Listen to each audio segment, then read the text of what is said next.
Zee 24 तास एक पाऊल पुढे। सोनसाखळी चोराच्या खून प्रकरणामध्ये चौकशीसाठी आज 2 पोलीस कर्मचाऱ्यांना ताब्यात घेण्यात आलाय। नाशिकच्या कस्तुरबा नगर झोपडपट्टीत परिसरात राहणाऱ्या दत्ता वाघ याचा पाथर्डी शिवारातल्या दाढेगावमध्ये 2 दिवसांपूर्वी मृतदेह आढळून आला होता।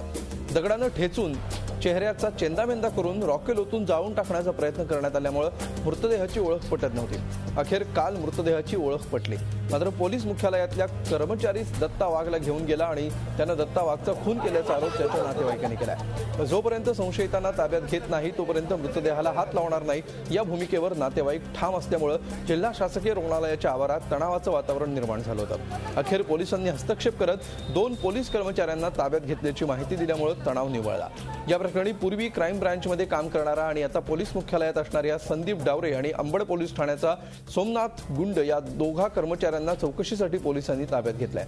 मात्र या घटनेनंतर पोलीस आणि गुन्हेगारांमधला संबंध पुन्हा अधोरेखित झालाय।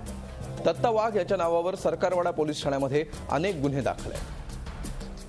संदीप डावरेने घरातून नेलं होतं 10:30ला, तर संदीप डावरेने त्याच्यावर कारवाई केली पाहिजे। सर का बरं तर संदीप डावरे पोलीसवाला म्हणून त्याच्यावर कारवाई होत नाही का? याने आरोपीसंग का एवढे संबंध ठेवले? याला काय पाहिजे होतं यांच्याकडनं? आज खरं सांगायचं तर आज काय याला डाका काढायचा, 1 मिनिट याला डाका पाडायचा होता का? कुठं काही काढायचं होतं का? तसं काही कामाला घेऊन गेला होता का? किंवा त्याने त्यांचं काही काम ऐकलं नाही म्हणून त्यांनी मारून टाकलं? मी आज स्पष्ट बोलते। इंदिरानगर पोलीस ठाण्याच्या हद्दीमध्ये सोमवारी पहाटे एक डेड बॉडी मिळालेली होती। काल रात्री त्याची ओळख पटली असून दत्ता प्रकाश वाघ असं त्या मयत व्यक्तीचं नाव आहे आणि तो रेकॉर्डवरचा आमच्याकडे अनेक याच्यातील त्याच्यावर गुन्हे दाखल आहेत। त्याचा मृत्यू झालेला असून त्या प्रकरणाचा तपास आता इंदिरानगर पोलीस ठाणे करत आहे। झी 24 तास एक पाऊल पुढे।